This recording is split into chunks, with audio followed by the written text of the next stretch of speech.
Okay, we're going to go down and skin a skunk here, and I'm going to show you how I take them out, take the scent bag out so that you can finish pulling the hide off without worried about getting sprayed or anything. I started to open it up and then remembered I didn't have any rubber gloves down, or latex gloves down here, and so I came up to get them, and so I got him started opening up, and then I'll kind of show you what's going on there, and then we'll take the scent bag out and show you how that all works. It's a fairly simple process once you get the hang of it, but you need to understand that there's more to it than just taking a scalpel and cutting. This is one of the essentials of skinning anything, but especially a skunk, because they're all carriers of rabies, even if they're not rabid. So you want to keep that in mind while you're messing with any skunks, especially when you're up around the teeth area here. Okay, now what I did was I started to open him up right above the tail, up to this leg and over to this leg, like this. You can see the scent bag is right here on both sides of the rectum, and the rectum goes right through the center of these two bags. So what I'm going to do is finish skinning him out here. Yeah, I think you can kind of see what I'm doing here. I'm using a scalpel with a new blade in it, and what I'm doing is going right around those scent bags, but I'm cutting out. I'm not cutting in towards the bag at all, and that's real important. Now this one is a small skunk, so he doesn't have the big scent bags that some of the bigger skunks have, but it's what I got this morning in one of my coyote sets, was this skunk. And I'm cutting down alongside the tail here so that I can see what's going on a little better with the skunk. I'll cut down along the tail on this side.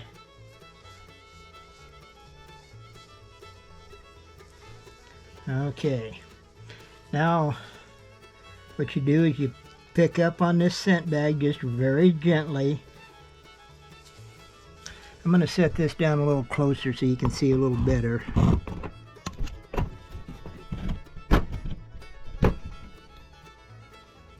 Okay, right underneath the scent bag there's just some fine stuff down there that you need to cut around.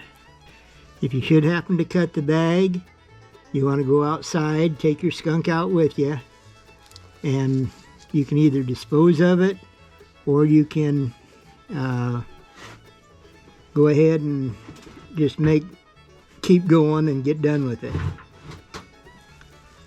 Now the next thing is I will be coming up to the rectum here real quick, and I'll just cut that rectum down underneath of the scent bag. There's a lot of fat around it, so you just got to be careful that you're cutting the fat and not the scent bag itself. Okay, we're pretty well done there. So now I'm going to come in from the top up here. I'm going to pull up on the fat, and I'm going to cut towards the carcass just to cut this fat away and get down to the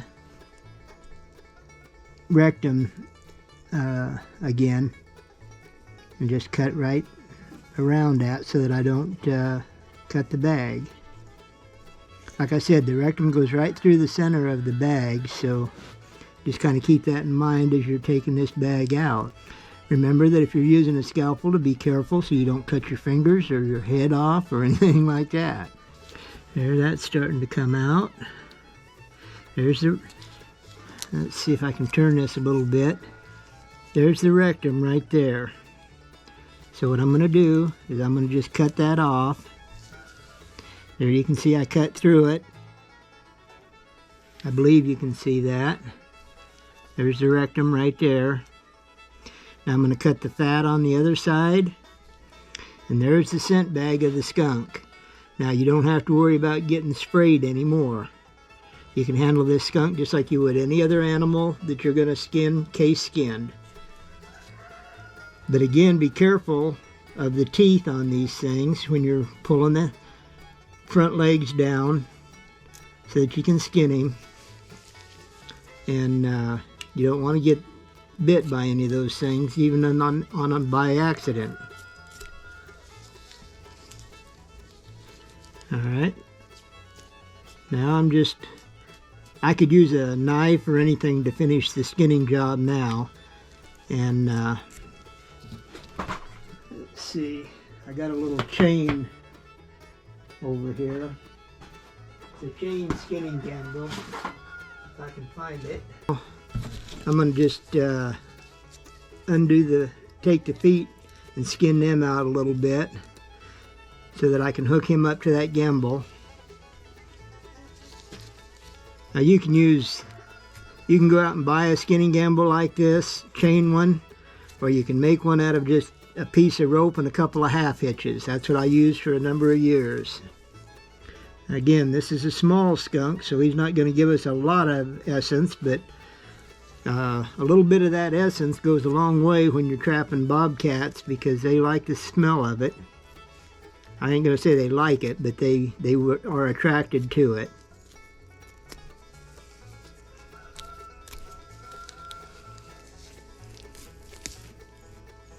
Alright, now we'll put him up on our gimbal here and we'll finish skinning him. We skin him just like we would a coon or anything else. And we don't have to worry about that scent bag anymore because it's gone. And we will go outside in a little bit and I'll show you how to extract the essence out of that and store it and all that kind of stuff. But I'm going to go ahead and take the hide off here first so that we can take care of it. Okay, there we are. He had quite a few sambers or stickers in him. And I don't like running my hands into those with gloves on when I'm doing a skunk. So what I do is when I find them, I just separate the hair until I can get it out easily and then throw them out. Okay, now what we're going to do is we're going to pull down just like we would a coon or anything else right underneath the tail here. And what I'll do is I'll just go ahead and skin him out. But it's just like skinning a coon or a coyote or anything else at this point. Okay. And I know that my tail puller is up in the garage where I do most of my skinning. I just don't skin skunks in the garage just in case I make a nick in it and get that essence going around. I don't want 10 million skunks up here or anything else. Okay, now what we'll do is we'll just open this up a little more.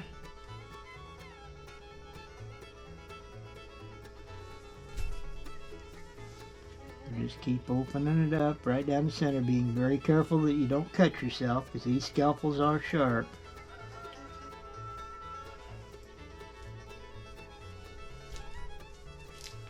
Okay, now we'll see if we can get this tail off. Sometimes you can just grab it and pull it. Well, that ain't working yet. It's still up there a little bit too far.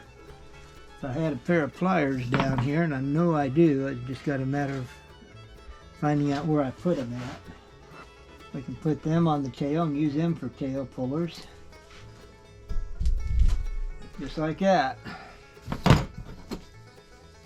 Then you put your knife in there, or you get your zipper and you open that tail up. I'm going to just cut it open since we're that close to the bottom anyhow. If you just keep cutting down, you cut at the bottom of the V each time, and you'll just keep going in a fairly straight line.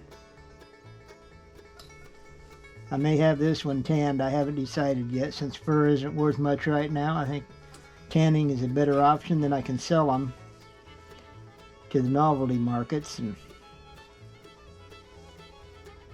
something that you guys might want to take into consideration with this low fur prices. We're just about to the end of the tail here. Right there it is. Okay. We're at the end of the tail, so now we just pull the hide off. There's the front legs. There's your front legs there. Okay, and we just stick our finger through there like we would anything else, and we just pull it until it comes off.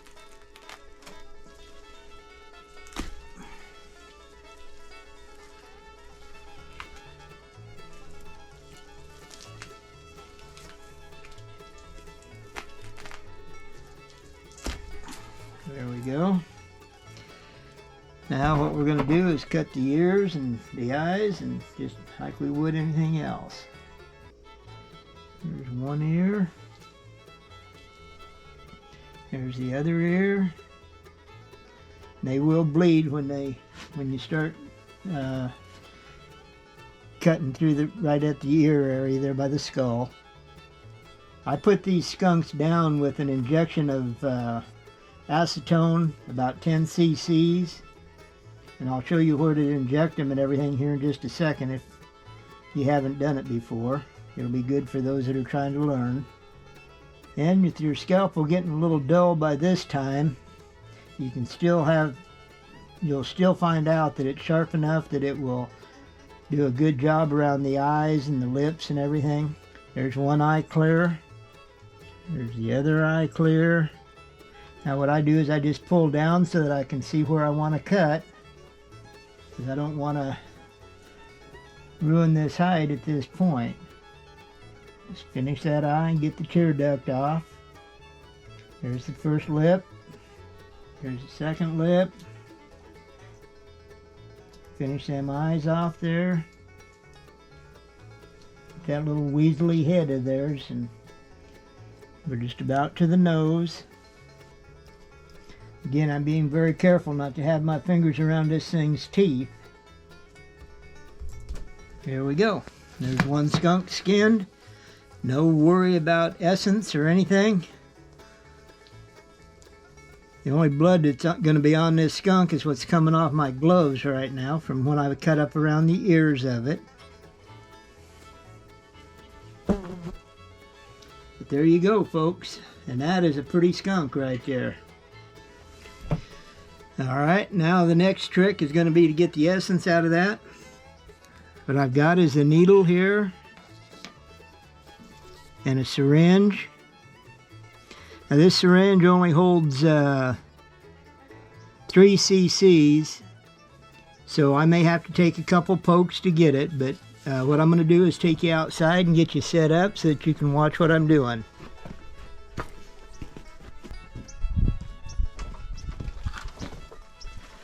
Okay, now the first thing you want to do is get you a glass jar with a lid on it.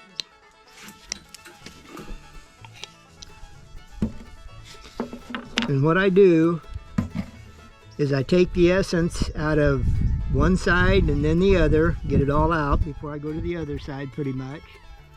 And then I throw the scent bag in with it, because I will use the scent bag on station to help get coyotes and bobcats and other things in. Now you see this yellow coming out, that's the essence.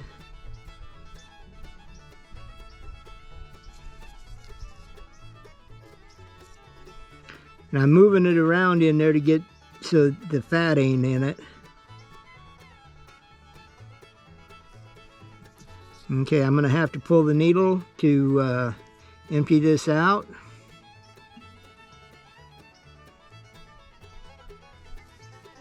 I'm going to put it back in the same hole, or as close as I can get it. Yeah, it looks like we got it all out. Usually we get what's called mustard in here too, and I don't see any of that coming out right now, so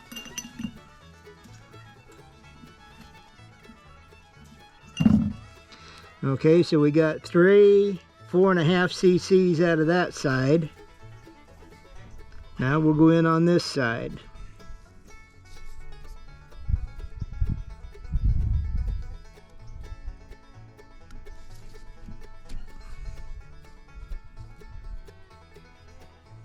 Just take your time and it'll draw almost all of it out.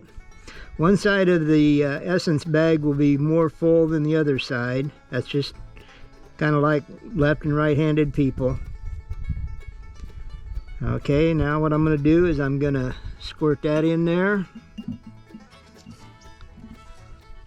And this essence will eat these syringes away, so if you want to use them more than once, you're going to need to clean them out with warm water. And this one's got quite a bit more essence on this side over here, so there's the mustard starting to come out right there. I don't know if you can see that in there or not, but that thick stuff they call the mustard. Most fur buyers that buy the essence do not want the mustard for the most part. Some do, but most don't. And I'll show you some more on that mustard here in just a second, because you can see it in the bottom of the jar here. I've got the wind blowing across me this way towards the building, so I'm not really smelling anything here. I'm going to just see if I can get any of that stuff out of the other side here that I think I missed, but I guess I didn't miss too much.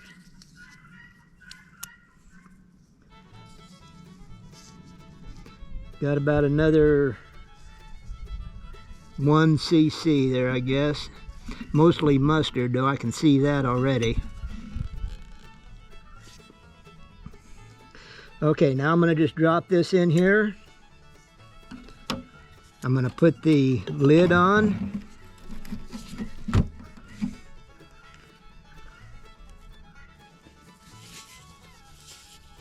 I don't know if you can see right here on the jar. This is some of that mustard that is stuck on the side. If you use a plastic jar, it's going to eat through your jar eventually. So you just want to be careful and don't spill it on your tires, on your anything plastic or not glass. And that's all there is to it. I'll open this up again so that you can look inside there a little bit and see that mustard down at the bottom.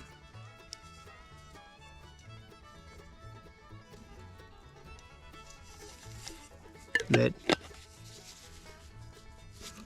I'll tell you that it is a strong essence. It works really good for if you put it behind a bobcat set up, you know, maybe 18 or 20 inches above the ground, and just spray a little bit of that essence on the backing, the leaves and whatever. That will draw them bobcats in.